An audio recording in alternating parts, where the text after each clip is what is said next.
Hi everyone in English 1301, it's Dr. E and I'm here with your week 4 instructional video. So first I want to thank you for your patience when it came to the issues that we faced with the week 3 quiz. I still could not tell you what the issue was. Because we were having problems, I deleted the question that everybody was having an issue with and took those points away. So you'll see that instead of out of 10 points, the quiz is now 9.25 points.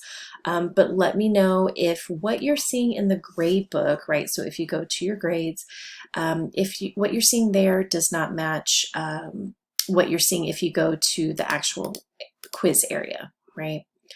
All right, so let me jump to the content area because I do have quite a bit I want to make sure that we're following and understanding this week. So for reading, we have a chapter on annotating, summarizing, and responding. So that is our reading this week, focused on, the active writing, academic writing, etc. So it really focuses on this idea of what the difference is between these different steps in the process maybe, and then we're kind of thinking about how to apply those ideas to Sam Cass's TED Talk, which is entitled Want Kids to Learn Well, Feed Them Well. So really good talk. Hopefully you enjoyed Finley's from last week. His is always a big crowd pleaser because it's just, he's very down to earth, straightforward, but he has a really strong message, and I believe Sam Cass does as well. All right, so for this week, you are watching the instructional video. So already one thing to cross off your list, that's awesome. There is a food journal video because we have that assignment due on Sunday. We also have a mind map. So again, hopefully you're getting into the swing of this assignment because we've had a couple so far. So this is going to be due on Thursday, and you do have a participation quiz that is due on Sunday. All right, so it looks like any other week in terms of Thursdays and Sundays having our assignments due. So if you scroll down, the food journal instructional video is available here, and you're watching what will appear as number 1. In the review section, I wanted to make sure that we're thinking about the Q&A discussion board because many of you have posted there, which I truly appreciate because it's just a great resource for other students to come in and see the answers to questions they may have. There is that student-only chat. Don't forget that if there's a question you don't necessarily want to pose in front of me, essentially. I'm the only one who can't access the student-only chat. Or if you want to form little communities and group me's or any of that kind of stuff, then this is the space to utilize. So I just wanted those here as a reminder that those are resources. There is the food journal collection template. Actually, this should just be the food journal template. So I'm going to change and update that, don't worry. And then you have the actual guidelines for that assignment. Those guidelines go along with the instructional video. All right, so to do. Thursday, we have a mind map that's due. So if you click on this assignment, this is going to be related to Sam Cass's video. Okay, so we're breaking down, we're thinking about our chapter on annotating, summarizing, and responding. So part of that is we're kind of summarizing his ideas. What are his main ideas? Those are the 4 main points that you're going to be searching for. Those are the 4 main points in the bubbles, right, that emanate out from the center. I've put some information about those time stamps. That's related to Finley's assignment. So this should look familiar because this is taken from our work last week about how to provide a timestamp and then using quotes, right? So you can utilize Canva or mind map or, the templates that are provided here. There is the instructional video for the mind maps if you just want a refresher, as well as the assignment guidelines. So make sure you're reviewing that if you have questions.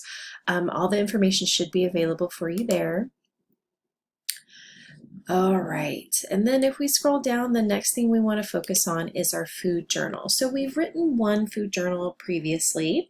It was pretty, straightforward. It was before we really got into thinking about writing and thinking about food as our general topic. So now we're just kind of pushing our ideas. Okay, so after watching that instructional video and Cass's TED Talk, I want you to think about those ideas, right? So a few weeks ago, you wrote that shorter assignment that was related to a meal. You got to choose a meal and kind of talk through it, write through it. I want you to actually add to that here. So typically this isn't something that we do in academic writing. We're not necessarily allowed to, I'm using air quotes you can't see, recycle or reuse our work, because that is considered plagiarism, which seems outrageous. Like, we can plagiarize our own writing. Yeah. So we don't want to reuse our own work unless it's something that you've been given permission to do. Of course, I'm asking you to do this. It's part of the requirement, so you have permission. If you've forgotten the prompt, or if you weren't able to submit the submit the assignment, a few edits for this week. Here is the prompt. So I asked you in 1 or 2 paragraphs, I've given you a link to identify one meal you ate over that week, or if you're just writing this now, over the past week. What was the meal? Why did you choose the meal? Does it have significance? So we're just, spending a couple paragraphs writing about that particular meal, okay? So the writing was something that's essentially going to become the first 1 to 2 paragraphs for this week's writing, okay? This provides you with the chance to kind of look at your writing with fresh eyes. I mean, going back and taking time to revise and edit is just foundational for academic writing, because if we try to do it all in one sitting and we're up for an all-nighter and we're writing 10 pages and immediately submitting it without taking the time to go back and catch any of those errors or explain our ideas a bit more, we're missing the opportunity to probably make a better grade. So this is kind of built into this assignment. You're going to look at that past assignment with fresh eyes, revise where it is that you needed, and think about how you're going to expand on those ideas, okay? So what I want you to do is to find a way to add those paragraphs while bringing in, add to those paragraphs, while bringing in Cass's ideas, okay? So I want you to think about that meal you wrote about. How can you connect it to Cass's ideas?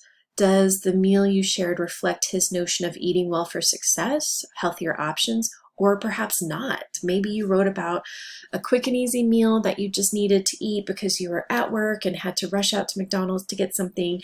Maybe that goes kind of against what Cass's ideas are. So how, or if not, why are those, is that meal connected? So one thing I want you to note is that this writing is about you.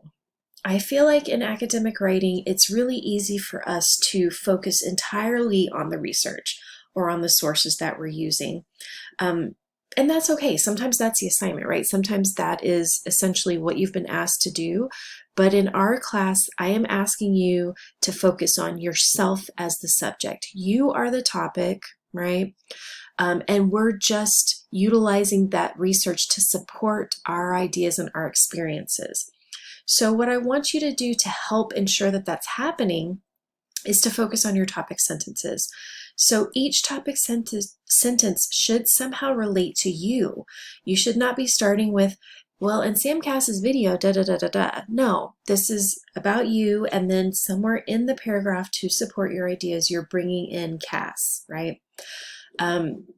So just keep that in mind, because I know it may be a little awkward at first to do this, but this is how we're pushing ourselves in terms of being writers, right? Academic writing is about using research, but it's usually research to support your own ideas, not the other way around. A lot of times I have students who, if they were watching Cass's video, they're focused in on, okay, this is the first paragraph. I'm going to write about this idea that he shares. And then this is my second paragraph.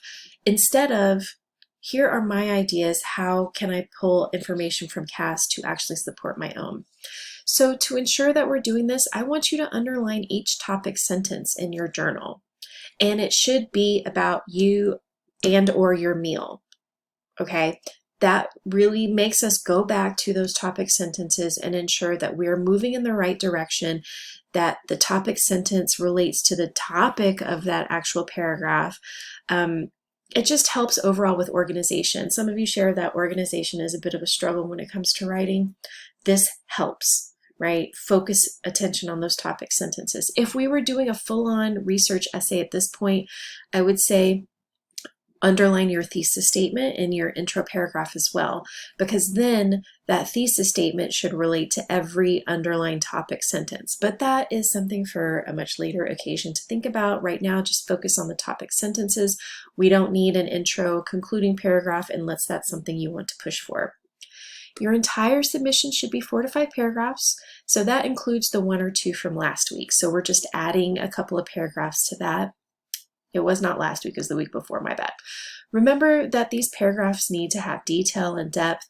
So for those first few from our first assignment, 4 to 5 sentences were the requirements, but we're striving for 6 to 7 sentences when we think about adding Cass's ideas, because we have to leave space for introducing a quote, explaining the quote's relevance to our own ideas, etc. We want to include those ideas to support our own. We need to introduce the quote, incorporate. Okay, so I've just explained that. How does the quote support your own ideas? So please use the template, whether it is the Google Docs link or if you want to download the Word version. Again, you can download the full version of Microsoft Word through the OTS link in the D2L and Tech Help module of D2L. It's going to help you, especially those of you who, like me, are Mac users.